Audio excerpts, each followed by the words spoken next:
పేరు చెప్పు. Kavya. Okay okay. కంటత వాక్యం చెప్పు. మీరు ఒకరినొకరు ప్రేమించే వాళ్ళని దేవుని మీకు ఆజ్ఞించున్నారు. ఏమైనా నేర్పించిన పాట కొత్త పాటలు ఏమైనా పాడతావా? స్టోరీ చెప్తావా? చెప్పు, మరి వస్తే నీకు చెప్పు. పేతురు, నీకు దేవుడు తెలుసా అంటే తెలీదు అని 3 సార్లు అబద్ధం ఆడారు. అప్పుడు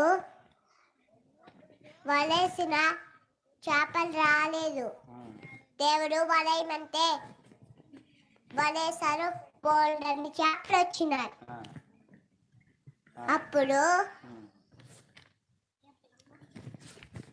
పేతురు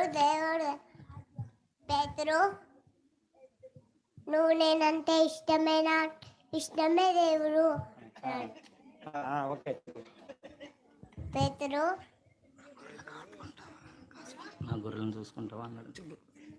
నువ్వు నా గొర్రెలను చూసుకుంటావా అంటే చూసుకుంటాను అన్నాడు. Very good.